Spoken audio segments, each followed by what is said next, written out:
Lovely. Yeah. Hey guys.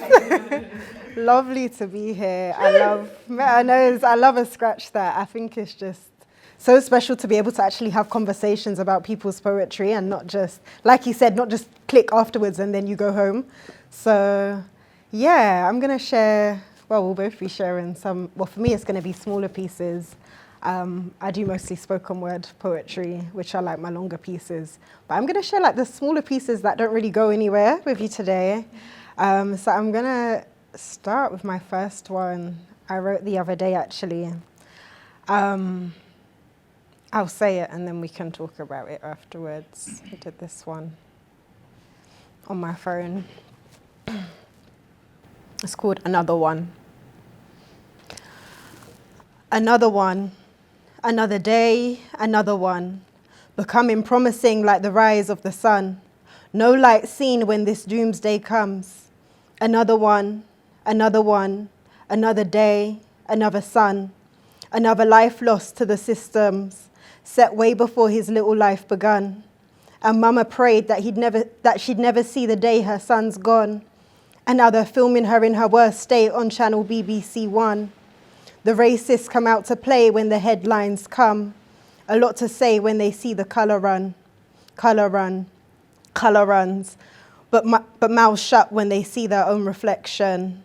Headlines will say he was always troublesome. Another child become prey to his own environment. What will the politicians say with all the youth dying young? They think they're playing GTA, no other lives in this one, but crushing the lives of all the loved ones. The loved ones will ask God, what did they do so wrong? What could they have done to stop a loss of a son? A lost one, another one, another one.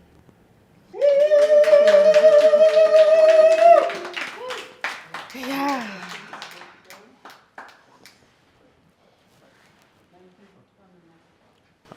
Yeah, very, very great piece. Yeah, I got a lot from that.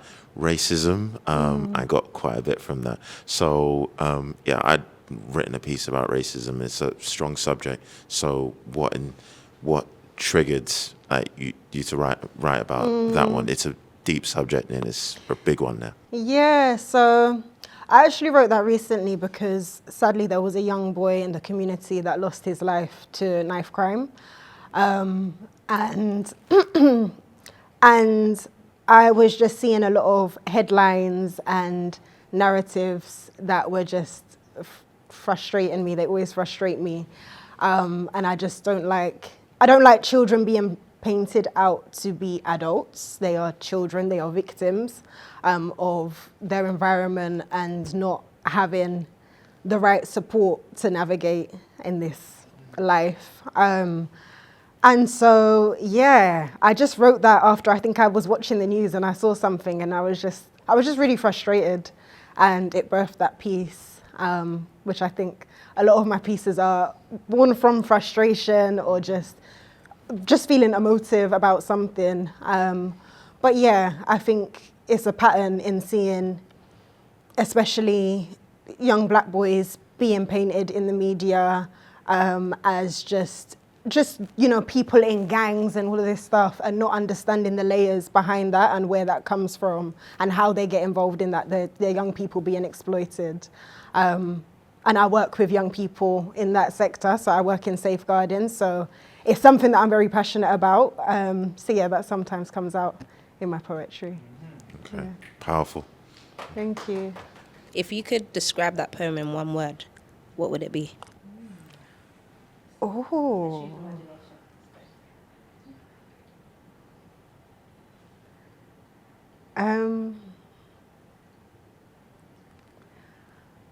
Do you know what just came to mind?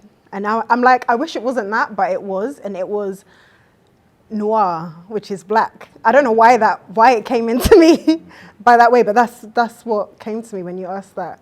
And I think it's because I feel like there's like a war on blackness. And I prefer the word noir. I feel like it makes it's taking the power back from it. But yeah, also black in the sense of just feeling blank and like anger and just like almost hitting a brick wall with like just the same things going on repeatedly. So yeah, that's what just came to mind. Yeah. Oh yeah.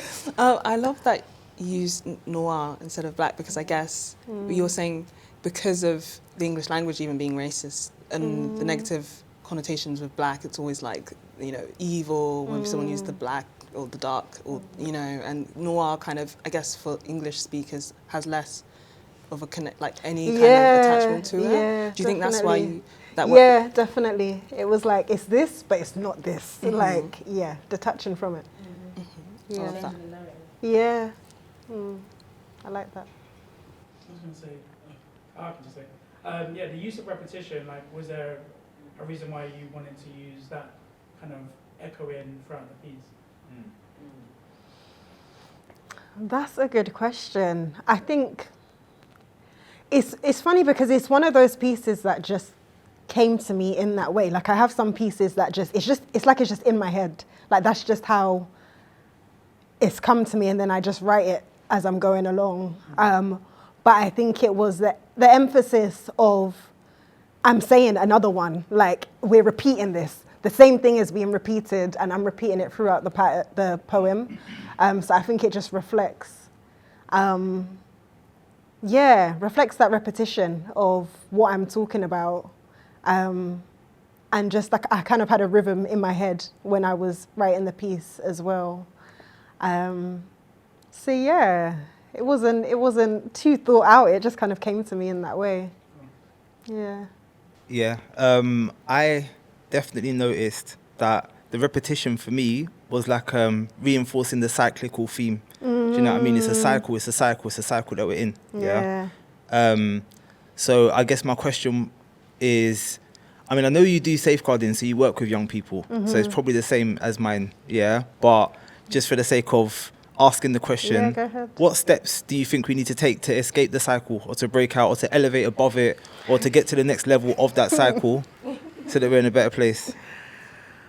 Right? You know I'm coming in on this in a minute, right? Right, I'm waiting for you. Gosh. Community is key. Community is so key. And unfortunately, we've been stripped from so many resources, so many resources that help young people. Early intervention with young people. Sometimes we're just seeing that children are just ignored. And people like teachers who are amazing, like there are so many amazing teachers, but they're so overworked. So they might even miss signs that a child is being exploited or something's going on at home. And so I think the whole system is a mess, to be honest. Everything needs to be reformed. But definitely community resources, having people on the ground, being able to do things, more activities for young people. I think the root is children who are just able to be left to their own devices and then able to be caught up with adults and with people that are not good for them in any way, shape or form. But if there's more presence from adults, positive adults and positive role models, then it goes a long way. And definitely opportunities for young people as well. Like they need to have things to do. If there's nothing to do, then they're gonna go out and just be out and get approached by people and do it. Do you know what I mean? So, yeah, exactly. We've had conversations, multiple conversations about safeguarding and young people and how their voice isn't counted. And actually, I found out some things through my work last week. There's actually a UN directive, which means that every child has the right to having their voice heard in school. It's just not implemented in the UK by schools. I went to a networking meeting for a borough, which I won't name, and they're actually trying to implement the voice of the child because it's supposed to be, they said, we did. That's what's supposed to come into play now, and that's from primary schools. The problem is, from primary schools, they're doing it, and then once they get to secondary school, in years, is it 7, 8, and 9, they have a bit of pastoral care, and then it's done. Yeah. And they're not accessing their support systems because they don't believe they're being heard anymore. Yeah. So it's about trying to bring people in and train people. And I know a lot of places are now starting to look, organisations and charities are starting to look at that. We've talked about it. And I think as community, we've got to step outside our comfort zones. A lot of us are like, well, you know what? We'll close our doors, close our curtains, it's done. But actually, it's not, because it's our kids, our legacies, and it's going to be the next legacy that comes after them as well. So I think it is. If we bring, you know, people are lobbying for the community centres to be brought back. Trust me, they are. Yeah. And I think it's about whatever you can create in community to try and invite them to it. They should feel like they can go anywhere, they can belong anywhere. And that's the problem. They don't feel that they do. And then they're getting caught up in what's going on out there. Yeah, very well put. And it is a village. Yeah. You know, I'll put my hand up straight. I got raised by a village. I did not get raised just by a family. So Absolutely. I think there's a lot of work to be done still. Just following on from your point on what needs to be done, yeah, that's a really good thing. I mean, just like a side note, I mean, any of you guys heard of Eddie Hearn? Eddie Hearn? Yeah, he's boxing. Yeah, I was going to say boxing that it sounds promoter. familiar, but Boxing promoter. Right now, here's my thing. Like, and just wanted to like your viewpoints on this. He says like, because yeah, he's a boxing promoter, and he said like he was asked a question in one of his interviews, like, what's the first thing you do if you were prime minister? And he said that he would implement boxing clubs and all that within the community. And for me, I would actually say that that would probably solve a lot of the knife crime and all that, because the kids, like you said, like they need to get involved in something, and they need to make more. And I remember when I was younger, they had the youth centers and all that, Yeah, but they've taken all of that away, and it kind of annoys me when I keep hearing on the news these kids are bad or whatever, and then it's just like the knee-jerk reactions of let's lock them up, they're bad kids or whatever, when they actually need stuff. So what I wanted to ask is, do you think if more boxing clubs, because I think boxing's great for getting, it's a great way for getting kids anger, because they've got anger, and great way to get them out. If, for example, more boxing clubs were like initiated, do you reckon that probably would solve a lot of the problem? Like, do you agree with Eddie Hearn? That's what I'm saying, like boxing yeah, clubs. I don't think in isolation, but I think that would definitely contribute to creating change 100%, because that's something that young people will be interested in as well. So it's also creating things that they would want to do.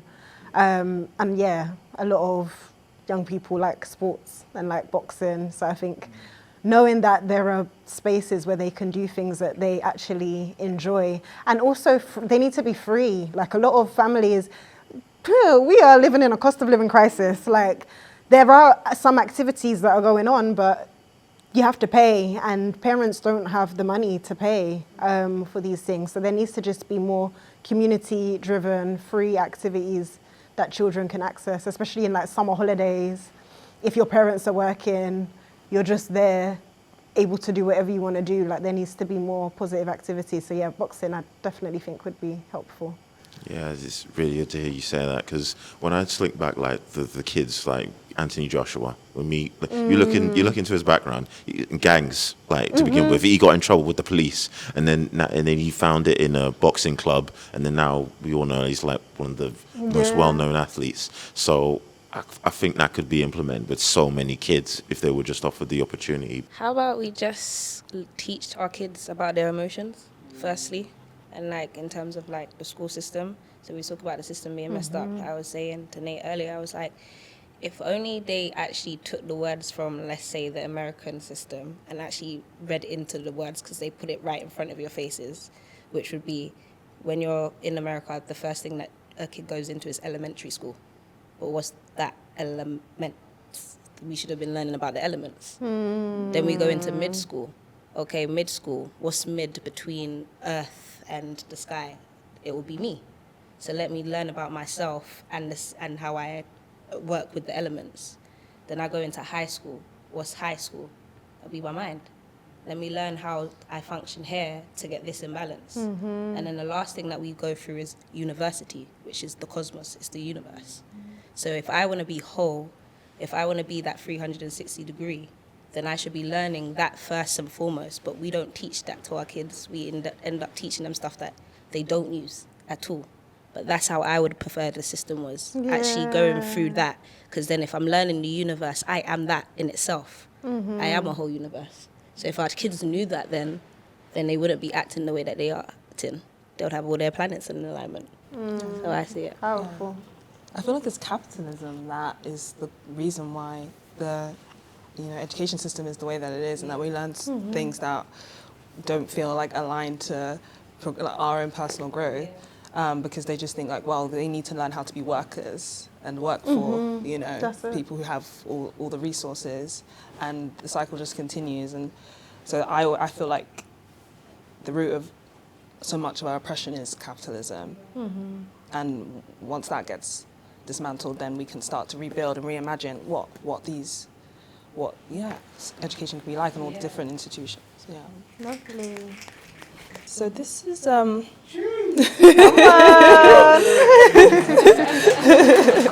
you. so this is a new poem that I wrote in the beginning of the year. New shit. And I was up in the middle of the night. I couldn't sleep, and then I was watching a video essay about the film Black Swan. Have you got any of you guys watched it? I watched it. Yeah. I haven't watched it, but I've heard of it. It's recommended. Yeah, 100% recommend it. It's about about a ballerina who's in like a top ballerina school, ballet school. I couldn't get the word out. Ballerina, ballet school, and she was, striving for the main role in the ballet that is Black Swan, and it's all about having two sides, like having the white swan and the black swan, and her pursuit of perfectionism. And I don't want to spoil it for you, but this might spoil it when I talk about it after. I'll read the poem and then I'll read what inspired it from the essay. So this is called Woman, the Performance. We wake, backstage, preparing our role to step into a world that demands control. We shower, transform ourselves to bloom. Plucked and fragrant, we mask the room. We affirm with whispers, a fragile truth. Armor is needed to carry our youth. We rehearse our lines, a script not our own, polite and measured, our voices toned. We walk in heels that pinch and bind, yet smile as though we don't really mind. We wear expectations like a second skin, be soft, be strong, but never give in. We're told to glow but not outshine, to lead with grace yet stay in line. So we perform a delicate art, each step a dance, each glance a part. Disguises cling like a shadow's breath, a mirror of life, a question of depth.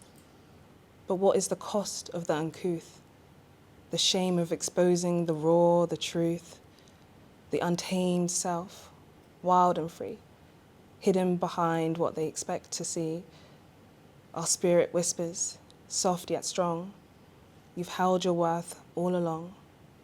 Let go of the masks the obsession would show. Your brilliance shines in the depths below. For your value is more than the surface reflects. It's the light that lives beyond their defects, beyond the lie of the perfect guise. For the truth is one we should never disguise. Wow. And what inspired that, the line that from the video essay that inspired the poem was saying that, like ballet, womanhood is bleeding in isolation, skipped meals, and a masking of one's pain behind a smile, all in the pursuit of idealized perfection. One must not disrupt the spectacle, the voyeuristic gaze, as the audience must be satisfied. To be perceived as a woman is to perform.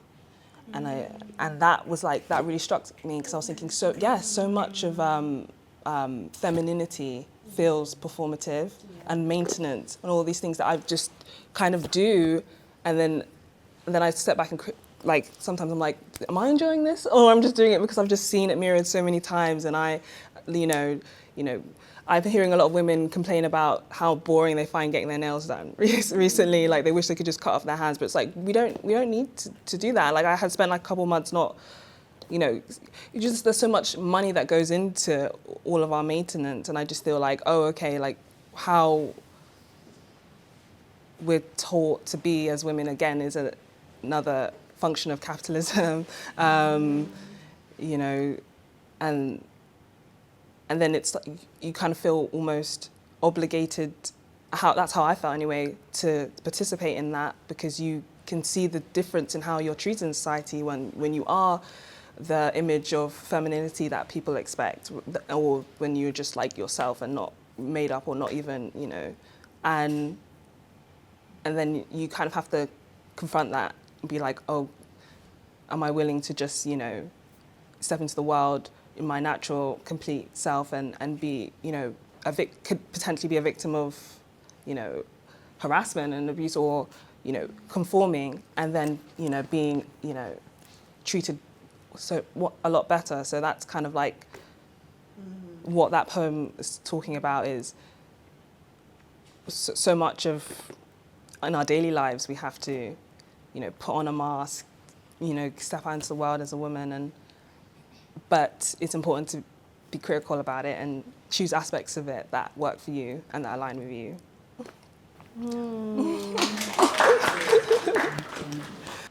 That was beautiful. I wanted to ask, I resonated so much with that, especially I'm a writer as well and an actor, and I find whenever I'm creating, whenever I'm writing, I do sometimes almost hold myself back. I'm very weird. I'm like a very weird, like my sense of humor and everything. And there are actually times when I find myself kind of holding that side of myself back because I'm almost worried about what I'm going to be viewed as. And so I'm asking, like, do you find that you know, the femininity, the idea of femininity, does it hold you back in your art? Do you find that you have to like break through because you're worried about what, you know, people are going to view you as, what men are going to view you as, if you do a certain thing in your art that may seem unladylike or not feminine or whatever? That is a great question.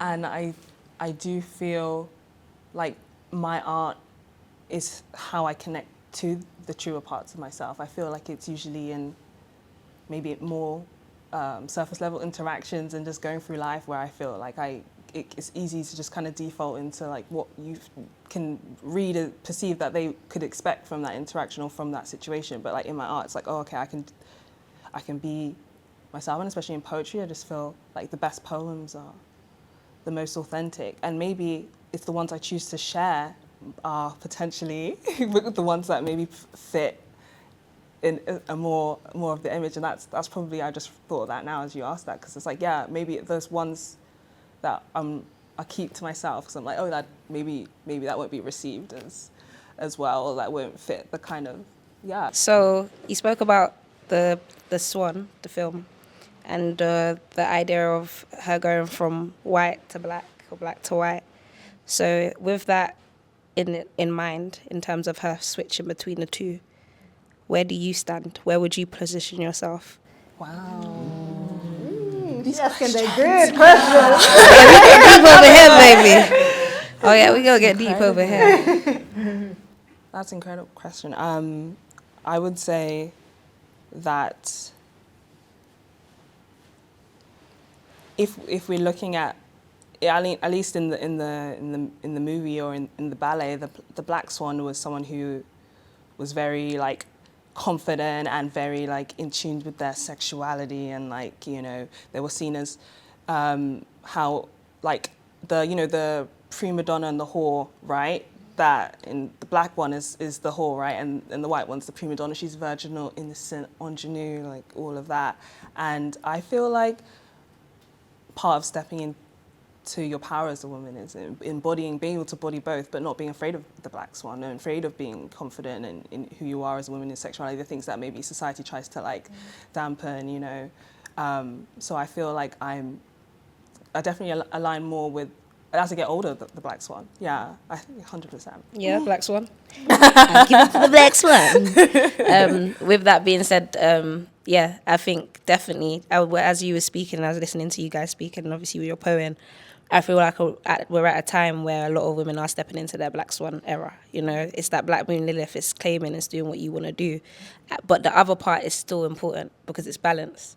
So I would say I'm both, and, you know, because you sway between both the light and the dark. So, yeah. It's a great piece, and Yeah, and I could understand like why you read that. As you know, Ruth, I've known you for a while. I remember when I got your Instagram, looked on it, it said that you were a model, and yeah, this kind of really ties in. Well, I think really with this piece. So, what challenges have you faced, like going and then becoming a model? Because yeah, definitely from what I get from that piece, you're going in front of people, you're having to on fancy clothes, and I can imagine I can relate to that, the black swan and all that. So what challenges have you faced going through that? Oh yeah, I guess 100%. I think yeah, being modeling, there is the expectation of you kind of just being the vessel for the outfit, and I love fashion, and that's kind of the reason why I went into modeling, is because I was like, I want to be part of this world, and also to redefine what it is to be a model as well, because I'm tall, but the expectations of models are very, very strict, right? And I just thought, well, no, like if you want to do it, I feel like everyone should, and I feel like it was from that, that self-belief that, you know, made me step into an industry which actually systematically just tries to destroy the self-esteem of the model and everyone else, and the women perceiving the models, right? So it made me realize that, oh, this is a toxic environment, right? But I still feel like, you know, at the root of it is art, is fashion, right? And there are people trying to make art, and then there's like lots of toxic things coming in, and I would say that the challenges, I guess, that was your question, right? The challenges I've found with it is well, it's about, because being a successful model is about being as marketable as possible and as being as palatable as possible. And I feel like my whole identity is like the opposite of that.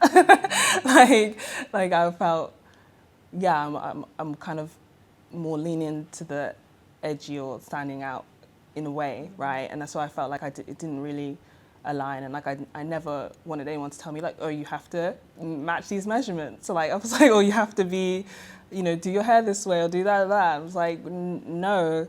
So that's why that's something I do sometimes when I feel like, you know, the design or the show is something that I align with, but because I think as women who are full-time models, that they go through so much because the industry really is abusive, and so, and like, yeah, they it's like for women who, you know, getting criticized every single day by like a panel of people being like, you know, your walk, your measurements, your this, your that, and it's like, and it's horrible. Yeah, And, it's so heavy. yeah. Picked apart. That's what I just think about models. It's just being picked apart, like every part of you. Exactly. It's so damaging to your self-esteem and like your idea of self. Exactly. So Like, you've got to do so much healing to actually get back to self or go through that initially. Oh, 100%. And I feel like because it's, you generally start really young, right? And luckily for me, I didn't. I started like 18, 19, which is still young, but like models start 14, right? And so when I started, I had my identity outside of modeling. Like my parents are very much like no to modeling. It wasn't until like I was an adult I could go into it myself. And then I think it's because they want children to not have a sense of self, be 14 and, you know, just, you know, be easily manipulated. And I realized like, oh, like, okay, so this is what that's. So that's why I never fully that never really aligned. So I would say, yeah, the challenges were definitely being, having your whole sense of self questioned and having to live up to an expectation that wasn't my own, so yeah. First of all, thank you for sharing your poem. It was beautiful. I feel like a couple of things came to mind, I think on the backdrop of your poem as well, because we were talking a lot about race and maybe the box that puts us in, and when you were talking about the black and white swan, that is one of the first things I thought about as well, and even the topic of conversation around black and white as colours, having certain attributes given to them and then those given to the people that get that kind of like label. So it made me think, one, how do you feel like misogynoir plays a role in your poem as well and what you're talking about? Because obviously like every woman is hyper-criticized, and then depending on different parts of your identity, including your blackness, you'll be criticized because of that. But then it also got me questioning. So often we put blackness or whiteness as the backdrop, but I think it's a really interesting conversation of like even thinking within our own black community, how does the pressure kind of live within that as well? Like, what are the pressures that we as black people also put on our women, if that makes sense, outside of what white society says, if that makes sense. I feel that's a very like wishy-washy question, but yeah, if that makes sense, it's just talking points based on your poem. No, that's really interesting. 100%. I feel like being black and being a woman, the intersections there,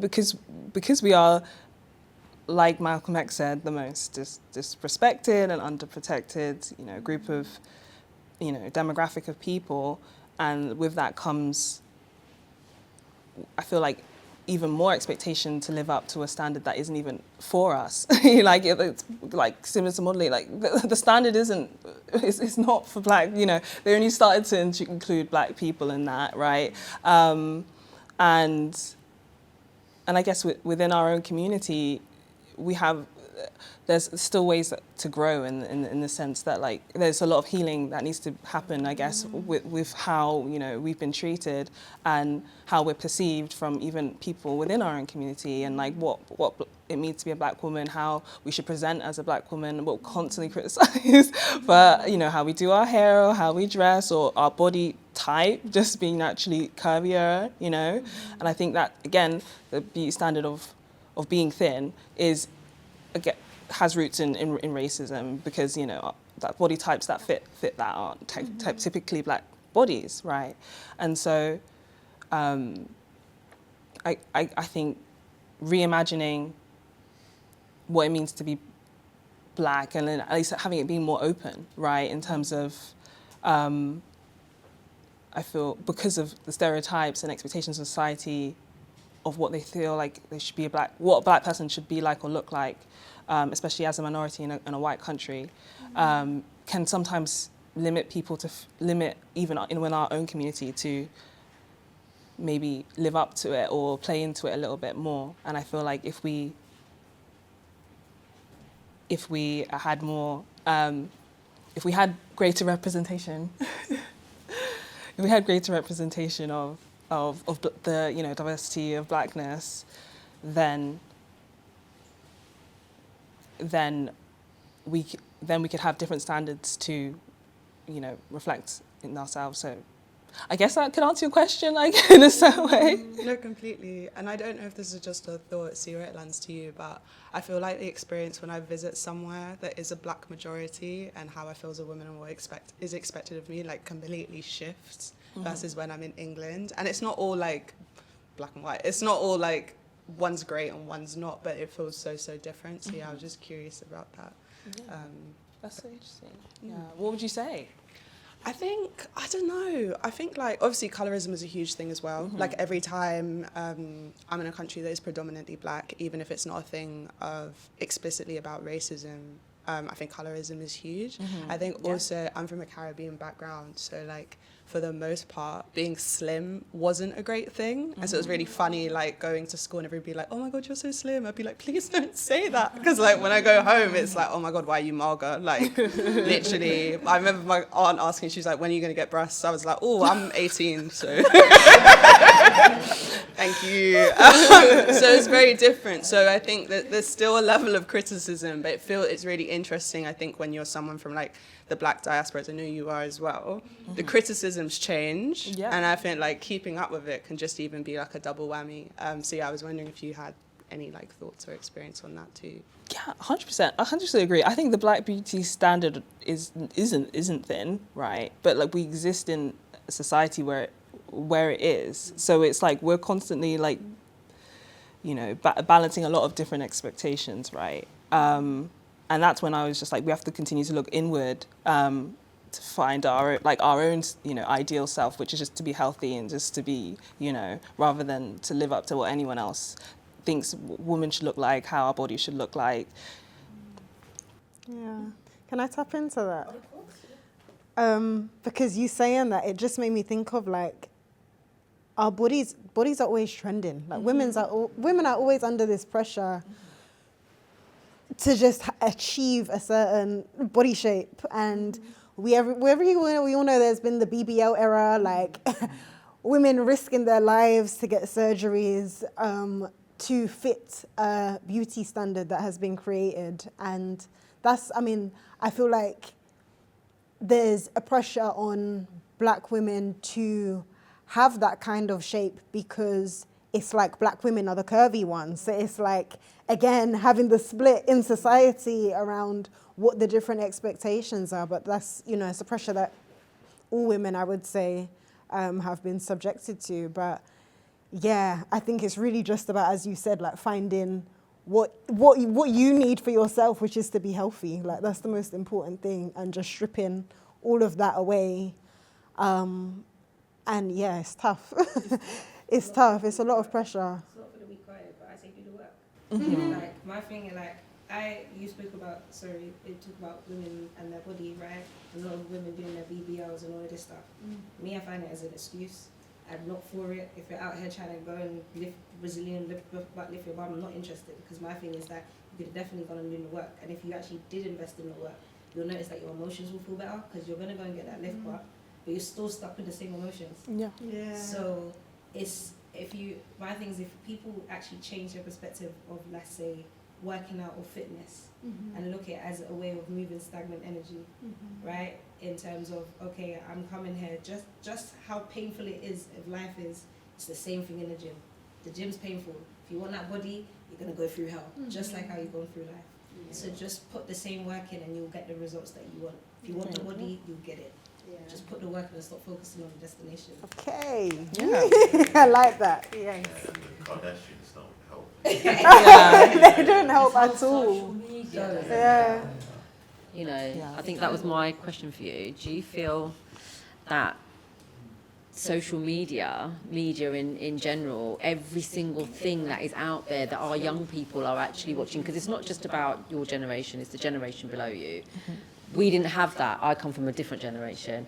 We didn't have this social media outburst where everything is, you've got to fit into this. We just had our parents telling us, you don't need to eat so much on that plate, or whatever it was, to make us as girls feel like you're going to get married soon. It was different. It was, you're going to be out there soon, and that is different to what social media is now planting in those young minds. And do you feel that narrative and the social media aspect, if it was all turned off, I want to know what everyone would do.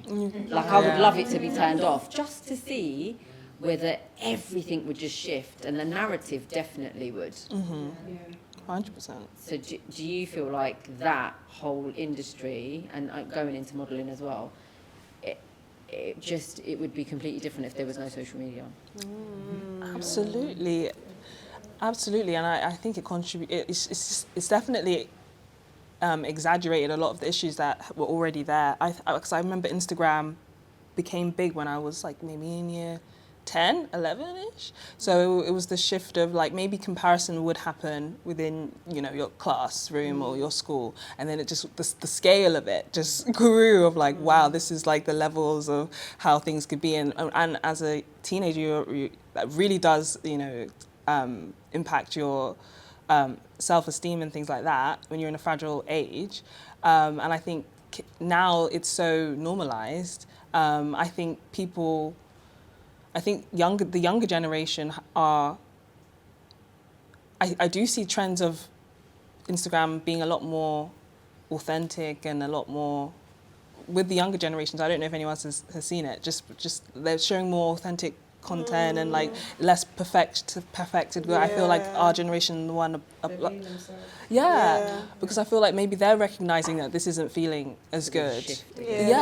I do think there's a shift happening. So I don't think social media is ever going to go away, and that's a big part of how young people relate to each other. Especially with COVID and kids who grew up in COVID or in school during COVID. That's how they were having their social interactions, and I feel like it's definitely impacted them. And I do feel like, obviously, community outside of that is way more important. But I do feel like maybe we all do have a responsibility in how we show up on social media. And I think that's what that question really brought up to me, you know, because they're looking at you as examples. They're looking at all of us as examples. Anyone that goes onto any of our pages is looking for something. What is it we're representing on our pages? You know, and as women, men, you know, whatever you identify yourself as, you're a representation of that. 100%. So for me, it was just, do you feel that narrative? Because then we have a responsibility in that narrative, moving forward for our children, our legacies, and others as well. Okay. I'm going to share this shorter piece actually that I wrote not long ago called Fighting Breath. My dear, you have dreamt and awakened. You have worried and fought demons in your sleep. The ones that feel they can take residency. The ones that know no notice date. The ones that you pray will leave you alone. The ones that make you question the quality of your prayer. The ones that make you question what it means to pray. The ones that turn colourful belief, beautiful belief to grey.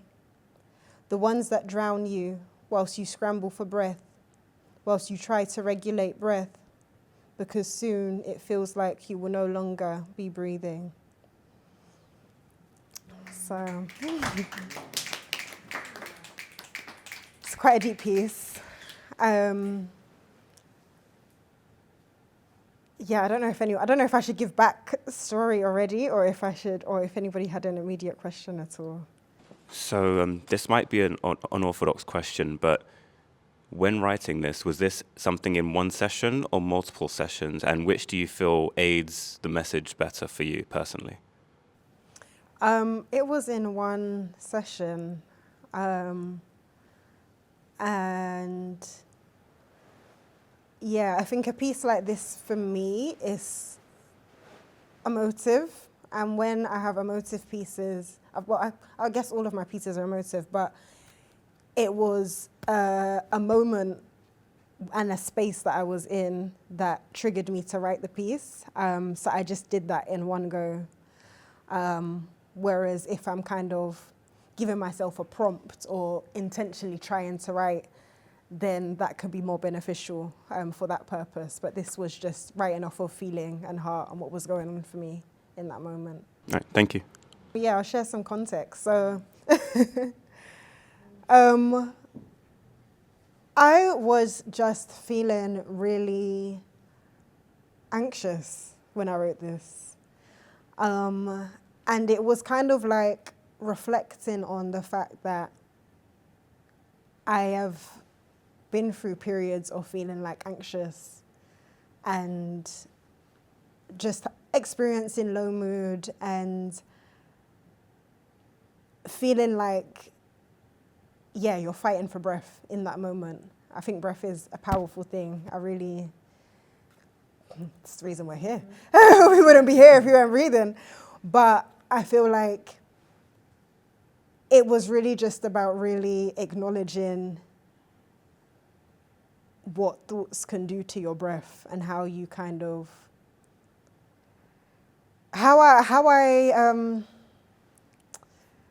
it's difficult to word, but how I get through those periods is usually focusing on breath and meditation.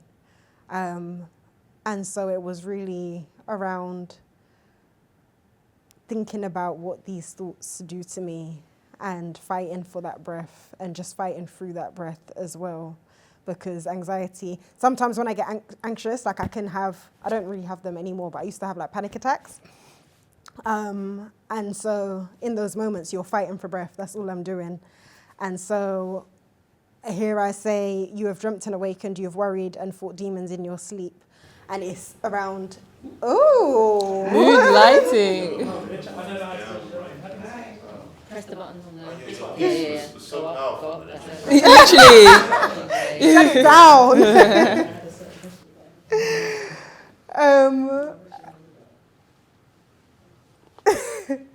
Is he gonna ask them? Finish, please. But- That was in my head. Yeah, no, I was saying, yeah, so you've worried and fought demons in your sleep, the ones that feel they can take residency, and it's about acknowledging, like, you can go through these dark thoughts, but you can fight them. You can fight this space that you're in, and you can get through them, and you just need to focus on breath, like breathe. Like, my thing is always breathing, like breathe through it, and you will get to the other side. So, yeah. So now, so within that piece, you spoke about fighting with your demons, right? So now we're at a place of, you've written the piece, it's completed. So my question to you would be this: how do you look on demons now? Are they a friend or a foe?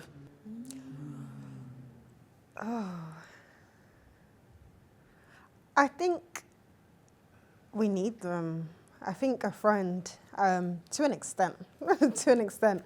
I think a friend, I think we need to have that kind of yin and yang. Like, it's accepting. I think over just growing as I get older and in my journey in like womanhood, like I really embrace accepting that things are not always supposed to be on a high. Like, you're not always supposed to be on this high and like performing at 100% and just being, you know, your performative self. Like, you also need those moments where you're able to reflect or really take in what's going on in your life, and accept that that's part of life's journey.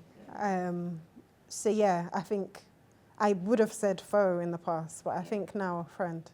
I see that. Yeah. I think it's beautiful because in terms of, like, when I think about your poem and listening to it, and you said you fought with your demons, right? I think about, like, fighting with a demon or whatever. You can look at it as a mentor. It's a teacher, because from whatever it's bringing up, it's only going to teach you something to overcome. So it can't be it can only be a friend, but it's a harsh friend. Yeah. You know? It's not the light. It's a little bit of a. You might get battered up, you know, like whip you a couple times, slap you with the stick a couple times, and you're like, whoa, didn't see that one coming. But hey. Yeah. Good question. Thank you. So at the end of the piece, you were still struggling for breath, right? Okay. Yeah, it feels like you will no longer be breathing. Yeah. Okay, so because what you're saying is what I'm saying, definitely.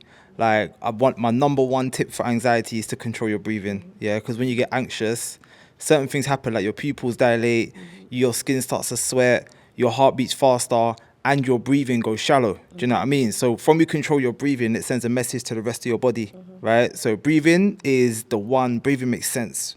But then as you know that, right, it sounds like with this poem, you were more speaking about the experience of the anxiety, as opposed to like leading us through the cure.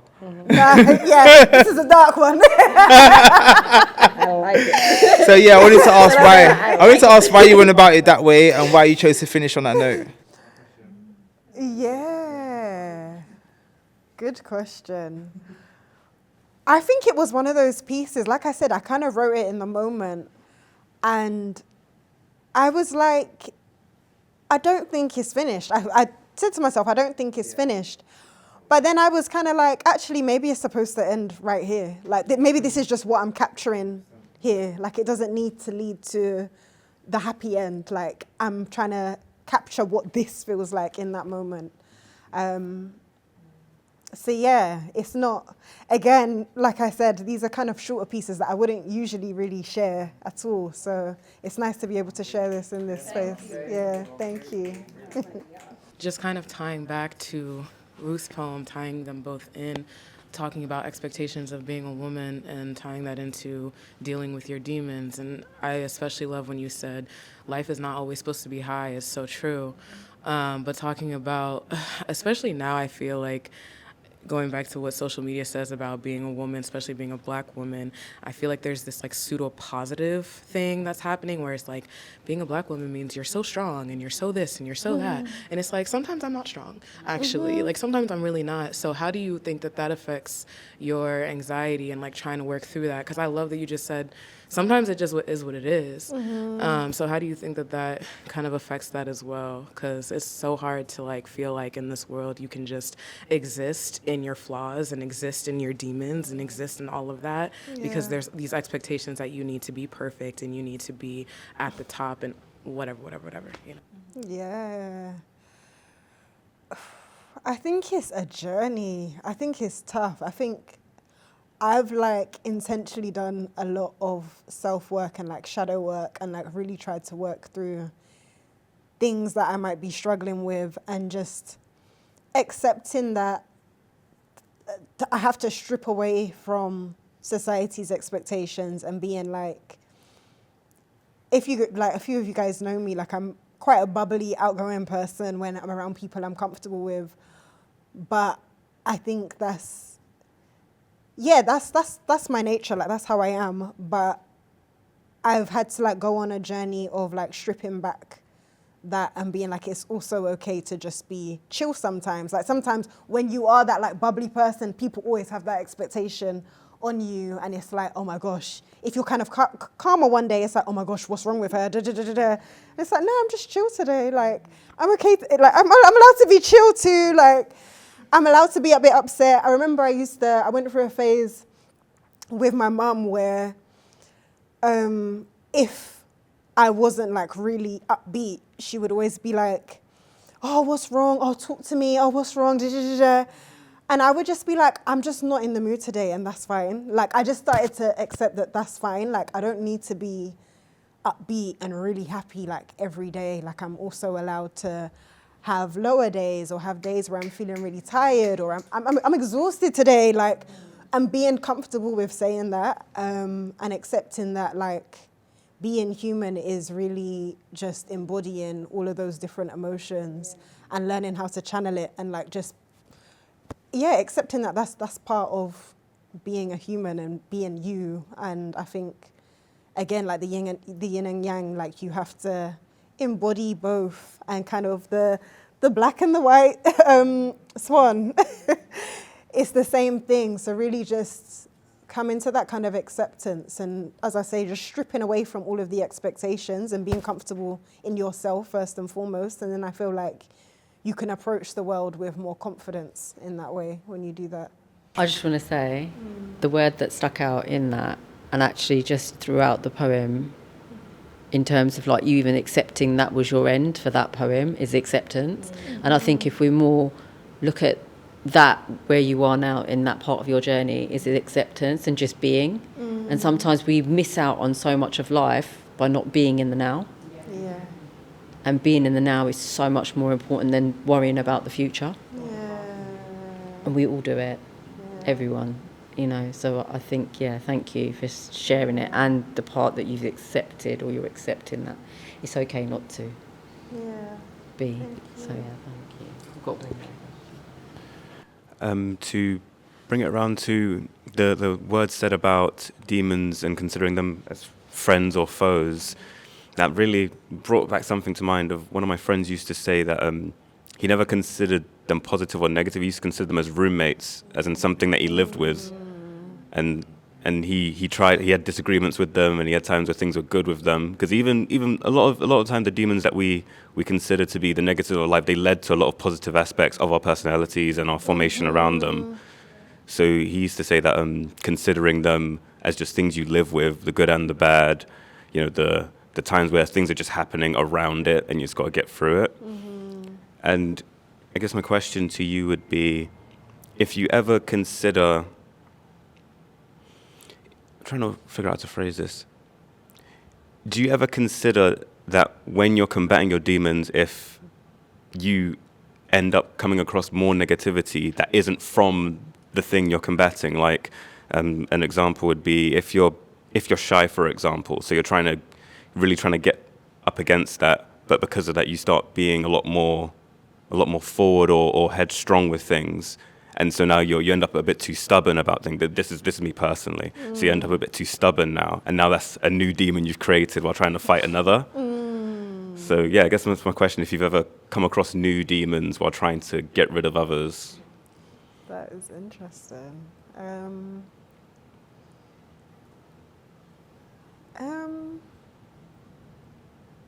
I feel like, for me, I feel like sometimes I would say not really anymore, but in the past, I feel like if I would be focusing on one thing, then that can kind of spiral into, I can find myself in spinning like a web. Like, oh, I'm annoyed at this, and then this is wrong, and then this is wrong, and then this is wrong.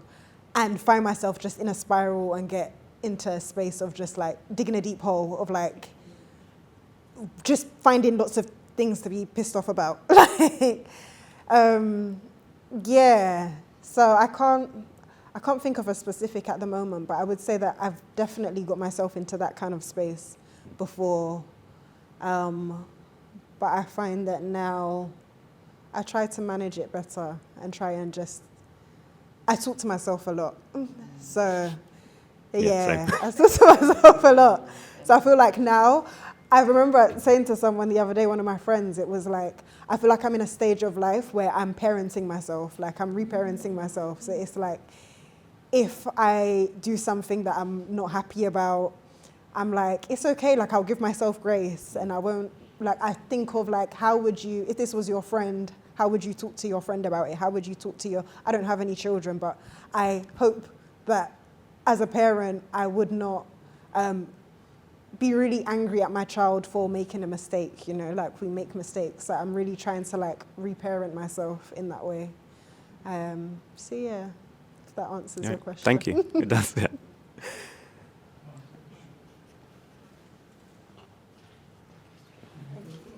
Yeah.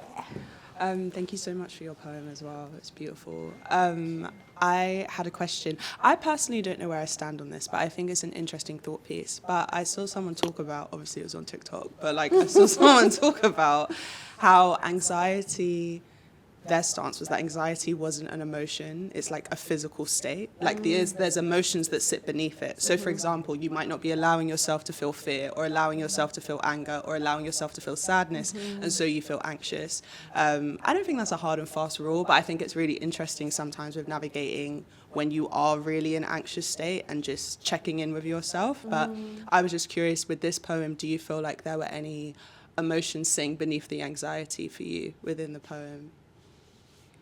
Oh, I think I would say that probably anger. Yeah, so probably anger and like trying to navigate, trying to almost like redirect it, but not knowing what to like do with that, which I guess kind of gets me into this like worked up. It's like a worked up state of like, oh my gosh. Yeah, which kind of turns into anxiety. So that's really interesting, actually. Yeah. Yeah, it's really, same. I find it really interesting as well, because I always ask myself, if I feel anxious, like, what are you feeling? Like, are you potentially feeling anything else? Sometimes it helps, but sometimes I'm like, this world is crazy. I am just anxious. Like, that is what it is. Yeah. So, yeah, just curious. But yeah, I thought your poem was beautiful. A well-recommended film for that, Inside Out 2. Oh, yes. I love this. Yeah. No, you'd love it. You'd love it. Yeah. It's so good. Yeah. So good. Literally. Inside 2. Yeah.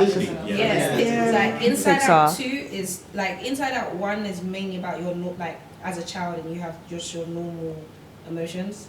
But as we get into Inside 2 now, we've grown up, so we're hitting puberty. New emotions are coming and swinging at my side, but it's an interesting take. So like I always look at Pixar films and Disney films not for children, they're for adults, because it's for your inner child.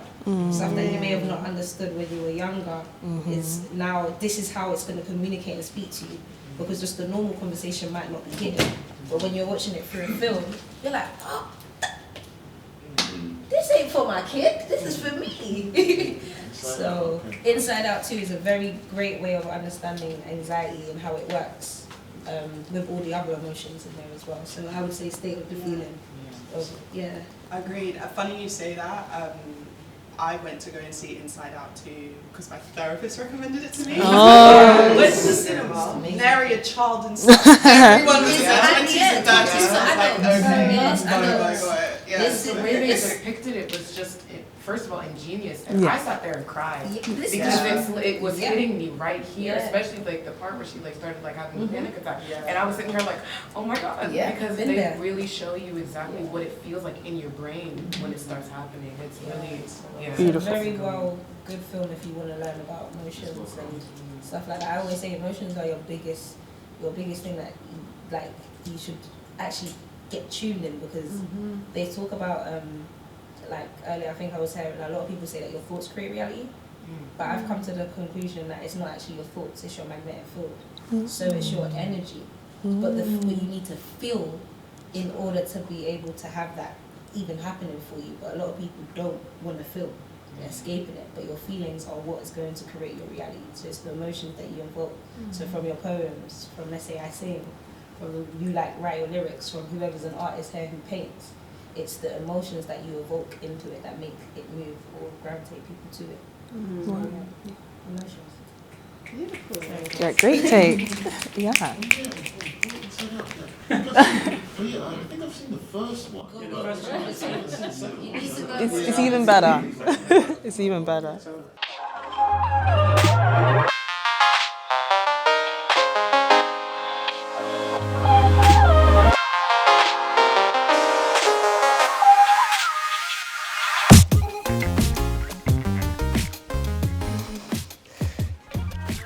So,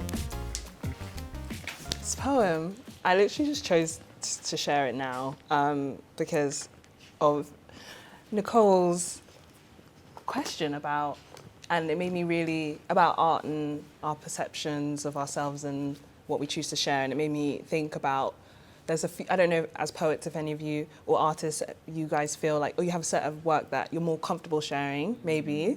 And I feel like there's certain poems that more gravitate, maybe because there's less vulnerability in certain poems, or like, you know, and I'm like, okay, let me challenge myself into something that I wasn't expecting to share. Maybe an old one. I was just flipping through this book, and there's a poem I wrote about Sarah Everard, and for those who aren't aware, it's about a woman who was, you know, walking home in Clapham, which is near where I live, and she was, you know, the police stopped her. She had to, you know, go in his back of his car, and then he ended up like, trigger warning, raping and killing her, and then that was all over the news, and it's very that is obviously super, you know, traumatizing to even hear, and as a woman, it's our lived reality to confront that's something that could happen to us at any moment.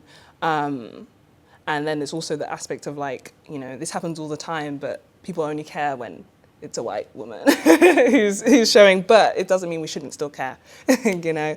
So this is called Bones and the Stories They Tell. I could tell you about the cold that claws through flesh, finding a rest in me that calls on death. I could tell you about breaking, about the brutality of man, though you couldn't and he wouldn't, but they can.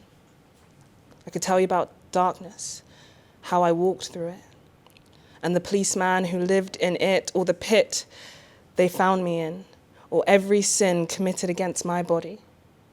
I could tell you, I could tell you, I could tell you. But why wait until bones are all that is left? Believe her, believe her, believe her.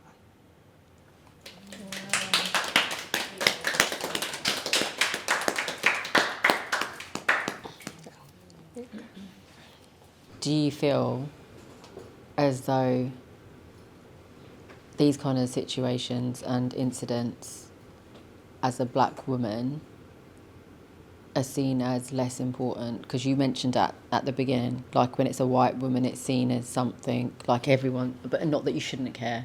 So do you feel like it is marginalised communities aren't made to feel important in these incidents? Absolutely, absolutely. I feel like so much of how blackness is presented in this country and across the world is like suffering, right? You know, and of, you know, our history and of you know, how Africa is perceived in the media and things like that. And so when Black women's experiences are often like overlooked, or our pain is often overlooked, like in the medical field, like, you know, Black women going into the doctor saying that I have this pain, but, you know, their bias is thinking that Black women are just naturally stronger than other people. So just those unconscious bias that so many people have, they're thinking, oh, you know, they can handle it, or they can overcome it. Black women are so strong, or, oh, you know, ethnic minorities, you know, they go through so much. But if it's a white woman, it's like the, you know, white supremacist kind of ideology around, you know, the white woman is like, they need to protect her from like everything else and all the other threats. But like the Black woman is kind of like, you know, we exist to kind of serve the wider white, you know, agenda. That's just going very political about it. But yeah, I do feel that way. I feel like if that happened to a Black woman, I don't think it would have made Attraction. No. You talked about something, I just want to pick up on it, the medical history of how Black women are treated in the profession and in hospitals and in care. In America, there's a program, I don't know, is it called The Resident on Netflix? There's a program anyway, and it illustrates where Black women that are pregnant, their treatment in hospital is severe. It's you know, but yeah. You're so 5 times more likely to die in childbirth than you, and in the UK, being a Black person, than you are the white counterpart. And for me, that was horrific, you know, because I to this day haven't seen the consultant that was supposed to come and see me when I had my daughter, and that was, I don't even want to say how many years ago, but it just takes me back to, and again, a little bit of a trigger warning, Time to Kill. I don't know if anyone's watched it. But yeah, if you're gonna watch it, you need someone to hold, like, or to be able to hold you while you watch that. It's a lot, and I feel like 20-something years later, things have not changed. Mm-hmm.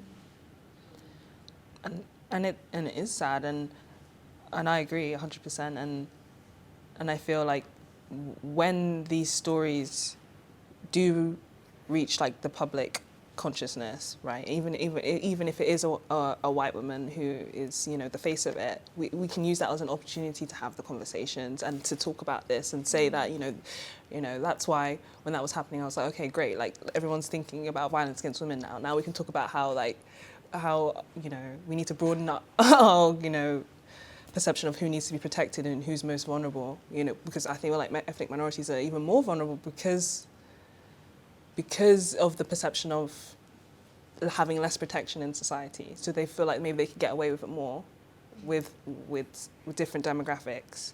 And it makes me sad because I just don't know how it's going to change.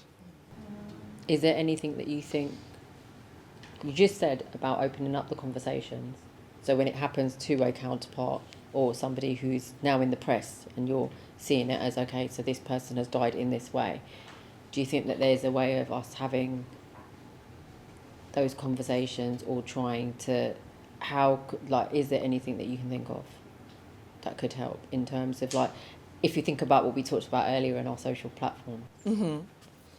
I guess education, yeah, that I would say. Educate. I guess that if more people are younger, intervention when you're a lot younger and having awareness of these issues, and I guess, you know, using your platform, I guess, on social media to raise awareness, but fundamental change has to come from, you know, like, yeah, women and men learning about the real threats to our humanity that come from when men feel entitlement over women's bodies and consent. Yeah, consent. Consent. You know, we talked about in education, and I'm slightly going off slightly, sorry about this, but even just in terms of what you've said and in light of what you said, we're talking about educating children. A lot of people are talking about educating children, and we're talking about educating children on the freedom of their right to choose certain things at the moment, and their own sexuality, for instance, or how they identify. And I think earlier it was mentioned, and I'm 100% on this, in terms of why don't we talk about their feelings and emotions before we go anywhere else, and what it means to say no, what it means to have your personal space. What is personal space? What is consent? What does that look like to a 4-year-old or a 3? Like, because actually there's children having a lot of horrible things done to them from very young ages and not understanding what they can't do anything about it. So it does start from way, way younger than even what you're talking about now. I don't know if it's more of a question or more of an observation, because like you said, this issue, it feels so final. It's not, because it's a choice, but it's like, where do you go from there? But I think, especially in your poem and even what it's based about, one, I really enjoyed your use of the first person, because like you were saying, this particular incident was a way for us to talk about like every woman's experience, and that idea that incident was about a white woman, but the fact that anyone could be taking on that voice in that poem, I thought was really powerful. I don't even really know what the question is, but I think what's also interesting is horrible to use here, but basically, like, it wasn't even just that this happened and it was awful, but it specifically happened from someone whose job it is to protect. And I feel like that was part of the reason as well that so many people, it made such headlines, because no one saw that coming. But for a lot of communities, like, even to your first poem, like, police brutality is something that, do you know what I mean? Like, people know day in and day out. And I remember seeing a tweet around it that was like, it was this activist who was a white woman, and she was like ethnic minority communities have been screaming this to us for ages, but now it happens to our own. So I don't know. I don't even know what my question is. It's more an observation, but I think it's really interesting about, and what makes it so powerful, that so often we think that these incidents can happen from these awful people or these bad guys or these bad apples, which this person definitely was. But in terms of how they showed up in society, they were a protector. They were the person you would call when that's meant to happen to you. So I don't know. I don't know what I'm really asking, but I don't know.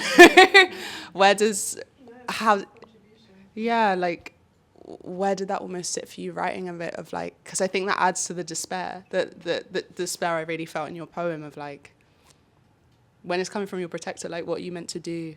So yeah, I just thought that was interesting and something I picked up on. 100%. I think that's really an element to it that definitely was really shocking. I think it was the abuse of power, and that happens so often. And I think as a woman, it's something that maybe is always in the back of our heads, like that threat is imminent, right? And even from people that are supposed to protect you, and it's kind of always. And as a black person, you're already naturally suspicious of the police. You don't you already know how they abuse power, but it manifests in so many different forms and in different power structures, and I guess That's it. It's such a hard topic, because it's like, it's also just not our job. That's the other thing. With so many things, it's like, yeah, this is someone else's problem to go and fix. Like, do you know what I mean? But yeah, thank you for sharing as well, and for the vulnerability. Thank you so much for sharing. That was beautiful. Kind of going with that, as you were reading it, and again, just going back to our conversations about womanhood and like what it means, and especially in this age of like, this is such an empowering age, you know, everywhere you see it, it's like empowerment, women's empowerment. And when we hear cases like this and I hear poems like this, there is such a powerlessness that I feel it, from time to time. And that's not to say like, I feel like whenever I say stuff like that, people are like, oh, but you have the power. It's like, but no, but like in actuality, there are situations where I don't. And so it's like, how do you navigate that, and I'm not necessarily asking you because that's a big question, but how do you navigate this feeling of powerlessness, especially in a world and a society that's constantly telling you to be empowered and to take back your power when we literally sometimes can't? And it's like, what am I supposed to do in those situations, you know? That's a beautiful question. That actually makes me emotional. That question. Because that is so true, and it's really sad. And I feel like personally, it's my faith, and it's definitely. I was listening to a podcast about Joan of Arc, and I really didn't know much about her, but she was so connected to her faith and God, and she did amazing things as like a teenage woman, a girl, and there was this quote where she was confronting this army, and this is a girl, right? And she's confronting this like French army, and they're like saying, "Oh, like you're alone." She's like, "I'm not alone. I've got 20,000 on my side." She's saying like angels in heaven. Like she has felt so much. She was so emboldened by, her faith and how she feels connected to God and that's what empowers me basically. I believe that there is a higher power and a force that is fighting for good, and that we can contribute to, and that is protecting us, and that the quote is that from Martin Luther King, which is the moral arc of the justice is the moral arc of the world is long, but it bends towards justice. It's basically saying that we're slowly getting there, and I believe that, and that's what empowers me when I feel powerless. I feel like there's powers beyond the real earth is telling us, and I try and tap into that, because I think it's through that faith that it gives it power, and that then it becomes real.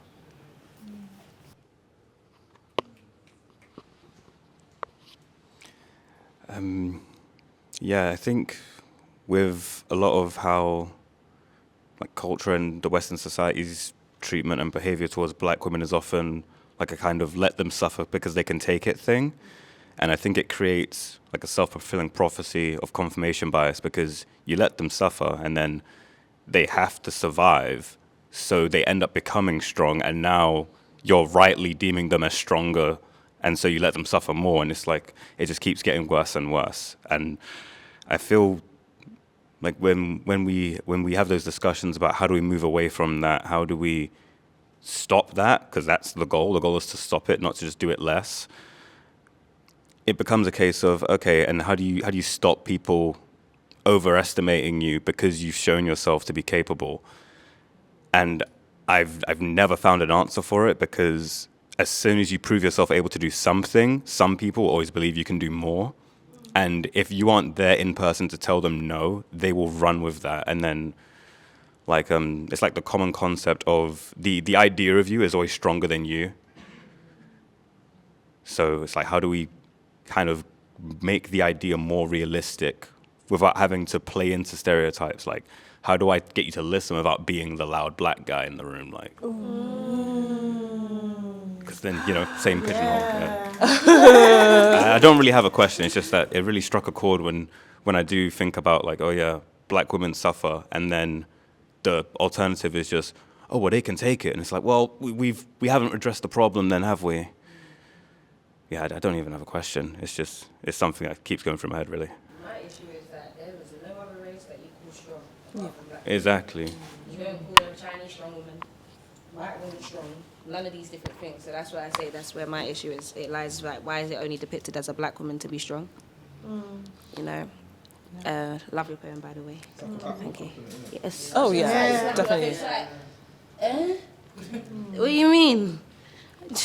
I've been through it. Don't mean that. I'm like, come on, don't just paint me as a strong black woman. Oh, you strong? You take that shit.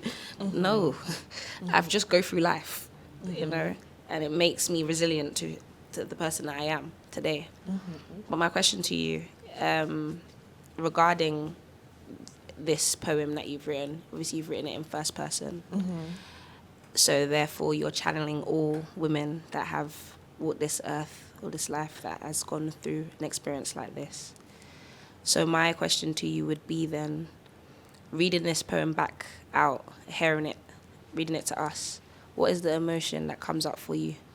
My goodness, I feel so emotional. I feel so sad. I feel like I'm gonna cry reading it because I haven't read this in a while, and I haven't, and I feel like it reminds me of just a quote I heard where it's like, well, they're talking about violence against women when it was talking about like Me Too and all of that, and it was saying like, yeah, it's not every man, but every woman has a story of it to certain levels and certain degrees, right?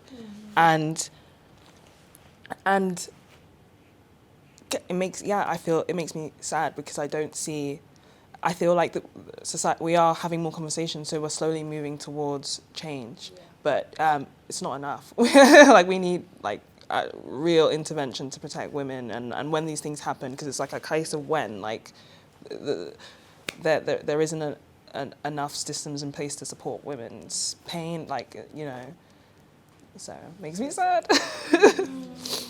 I just want to say to your question, this is just one solution, because I've thought about that too, about like how do we not overestimate, I think it's really about like boundaries and being okay with boundaries, and like never like assuming that somebody can or can't do something, simply being like, can you do this? Ask them. Be like, do you have the capacity for this? Are you able to do this? Because we do put a lot on to people, and especially onto Black women. We put so much onto them, and we continue to assume that they can just do it all. And I think that there's not enough people just asking what Black women need. What do you need? How can I help you? I think that's where we start when it comes to not overestimating someone without taking away their abilities. It's like, just ask people what they need. You was talking about feeling powerless, right? And when you guys were talking, I don't know, for me, the thing that screamed out in my head was feel. I know that might sound dark, it might sound big, like, why do I need to lean into this? It doesn't feel nice. But I feel like in that feeling of it not feeling nice, you're overcoming something in itself. It's opening up room for you to feel powerful or to feel more power. So as much as that you feel powerless now, riding that and accepting that that's where you're at and feeling it, oh damn, I feel shit, oh shit, whatever, however it is, and accepting that will only open up the room for you to feel the power that you actually deserve to actually step into. Because like Black women, you're perceived as tough and all that, in which case you may not get as much help. But I think that there's also an issue is when you actually do get that help, I think police are going to be more violent, definitely. I mean, I heard this one story, it was a while ago, about this Black woman who called the police because she actually needed some help, and she went by the queue. They were asking questions or whatever, and she went by the sink, holding some hot water, and police shot. Oh, yeah. So you guys heard about this? Yeah. And, I was just thinking about that, because, like I said, she didn't do anything. Like, if you guys know the story, she didn't do anything. And she's the one who called the police. So, I mean, I know you said, you're not a parent, now. But I don't know whether that woman was a mother. I'm assuming she was. But how would you, handle that sort of thing? Because, we'll see this tough. But then when we come, I feel as though they were like, oh, this woman's dangerous or whatever, and then they shot her. So how do we navigate that? How are you going to navigate that? Oh, big questions. I feel like, having dark skin is automatically threatening to a majority of people.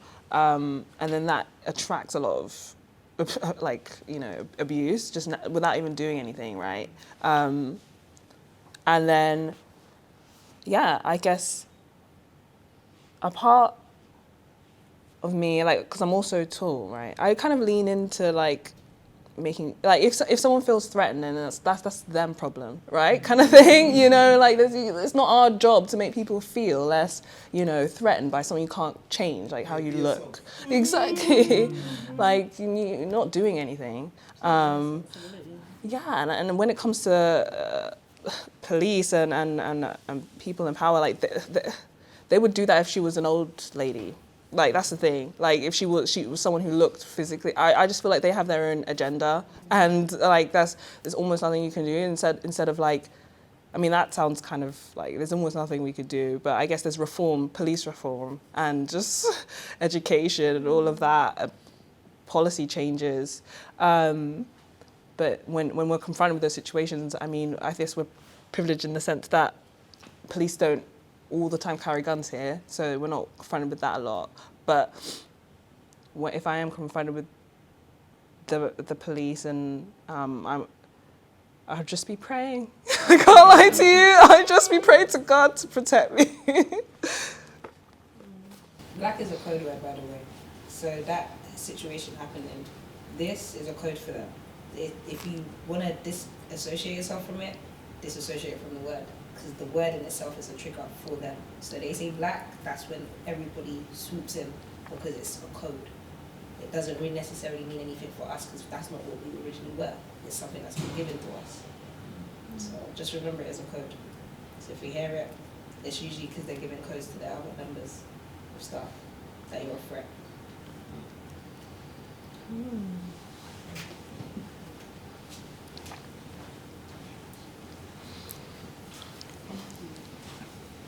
I had a question as well, just off the back of that, because I feel like when you asked, you know, what I took from it about being a mother and how you would then, if you were to have children, how you would empower them to navigate this situation. Specifically with this issue, my mind went to like, I would talk to my son. Like, I feel like the issue is actually with how, and I say the construct of masculinity, not generally having masculinity in itself. Masculinity is a beautiful thing, but in terms of how it's been socialized and the expectations of that. But to that point, one of the questions I was going to ask, with poetry or even like any kind of art that speaks to this, and I think any kind of form of oppression, depending on where it comes from, so much of it comes from the person who is going through it. And I think that is so important and so beautiful, giving a voice to that pain, being able to speak up. Where do you personally sit with inviting almost like, I guess in this specific example, like voices from men into this conversation, especially in art, and how do you think they should sit together? Because I think it's something that can be tricky to navigate when it's so personal, and it's like you don't necessarily have an experience of this, but also I feel like the change specifically with violence against women, like it does start with men. So yeah, I don't know how do you feel about that within the conversation that like your poem is being a part of, if that makes sense? Mm-hmm. I think with this poem, it definitely well, I hope it does at least get men to reflect on maybe what women experience, and I would love to hear different perspectives from men, I guess, on how their responses to Sarah Everard, because I feel like when women, we are the loudest voices on this conversation, as we should be, because we're the ones experiencing it. But maybe I feel like men, maybe, I'm not a man, I can't say, but maybe they feel like they don't have the right to talk about it, right? And I'm sure, and then men also experience sexual assault. So they do, you know, that's something that can also be part of the conversation. But I never see art. I mean, rarely do I see art from men talking about how it's affected them, you know, because it's again when we talk about things that we've, you know, haven't like experienced or have a close connection to. So I wish, I think, if this poem could do that, like inspire a man to reflect and then write something, that I would love that. I think all contributions are welcome, and that's how we can continue. I think men's voices are so welcome in this conversation, 100%. Yeah. That was a lot, but nice. Thank you. Guys, I haven't shared this properly, but I have a little book called Echoes of Identity.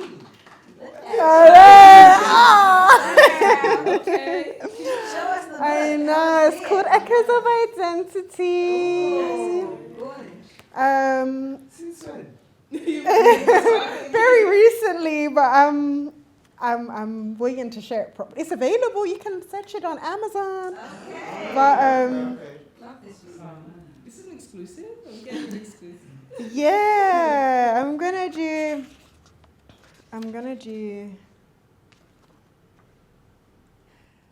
do a piece that I feel like it will kind of encapsulate like kind of the stuff that I spoke about earlier and some of the conversation we've had, and it will leave you with a question at the end. So yeah, it's called Suffocation. Suffocated by self. Solemnly swear that this can't happen again. Sitting on the edge of my own brain, ears on standby, ready to power at any given moment. The end. Will they take control? Write the story for me, whilst I live in regret.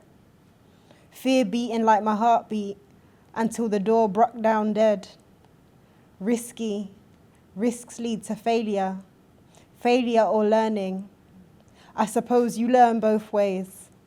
I have learned already, and fear the further lessons that could confront me. Will I be silenced from my truth? I feel that most days already. I despise how the system operates. I despise being privy to the evils, knowing that the setup means not everyone can win. But I pray the lessons learned support me. I accept my failings and downfalls. Boundaries need to be exercised and clear. Opt out of that which is unproductive. Learn to lead with confidence, conviction. Know your why, your how. Be clear about your purpose. Purposes, ever changing. You can only listen for so long until your ears bleed. Praying for you, trusting you to do better. Praying for better, for sense of self, for rest.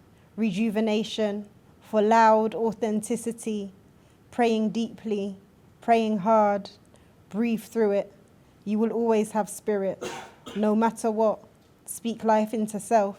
You are not your shortcomings. You are not your failures, your mistakes. You are human, flawed like all, not meant to be perfect, but a trier, a doer. I pray you find the strength to do the work you dream of, to create the life you really want. What is it then that you really want? Yes. So, yeah.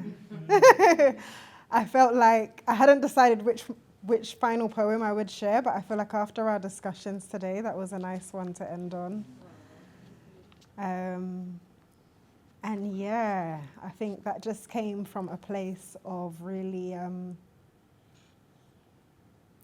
just putting life into perspective and really accepting flaws and insecurities and all of these things, and accepting that these things make up who we are as human beings. But you have to push through that and put your best foot forwards.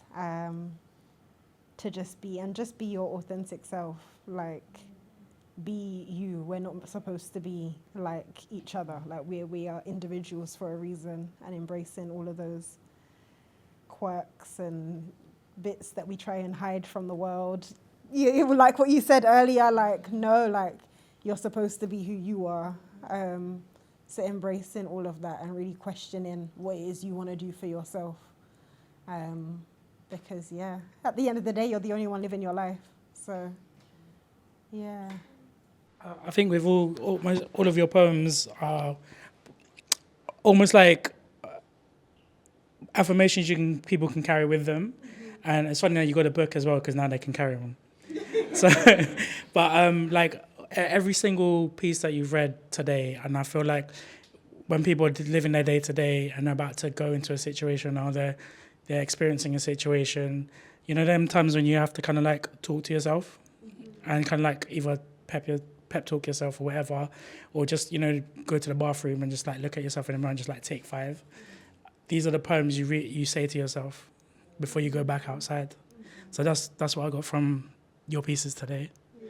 So I just really hope that people can just like get the book and literally take it with you, and take 5 and read them to yourself, and just like, okay, I'm going outside now, I'm gonna kill it. I feel like you picked the perfect poem to kind of like tell off this side of the conversation with, because I feel like to our point about how do you navigate that feeling of powerlessness, and how do you embolden yourself in the world, and how do you go beyond like people's expectations of you and stuff like that. I feel like in a lot of ways that poem gave so many tools and so many approaches and a mindset shift. And I don't know how you feel. I feel like it sucks that there's so much to have to navigate. Why is there just this much stuff? Like, they're just really, someone decided this was here and it's stupid.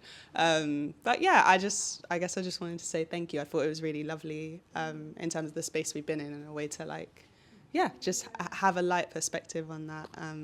And yeah, go into the lightness as well as the darkness. I think that was really, really nice. So thank you. Thank you. Yes. Oh, thank you guys. It's been amazing. I kind of always end every set that I do with this poem. I wrote this poem when I was in Texas. I know, right? So I have some family there. I'm Nigerian, but I have some family who've moved there, and it was we went there for a wedding, like 2 years ago now, 3 years ago, and it was kind of like, will this happen? Won't we go? Like, because I have quite a big family. We're like, will we be able to go so far? Like, it was kind of like, oh, will this all happen? Then it all kind of happened, and it felt like it was like, this poem's called Another Realized Dream, and it's just about, it's just about, you'll hear what it's about. I'm just gonna get out my phone. And this one's on your socials as well. Yeah. I actually know it off by heart. Why am I looking for it? Okay. The goal shifts, as I do. That clear blue horizon your eyes have been glued on moves on, as the sun sets on another realized dream. Keen to keep on grasping to the next goal that is asking for more of you, or the you that quietly whispers from within to take in the magnitude of this present moment. Today I choose to listen to her, to count my blessings for the moments that were, that brought me here, another realized dream. The brokenness, the hardships, the toil that seemed never ending. The peace of this moment is finally mending. The brokenness, the battle scars that I've lived through. They are also glorious and make you, you. So I invite you to join me in this basking, in the beauty, in the brokenness, and in the everlasting. For the Lord has blessed you with so much, it seems, to be here at the rear end of another realized dream.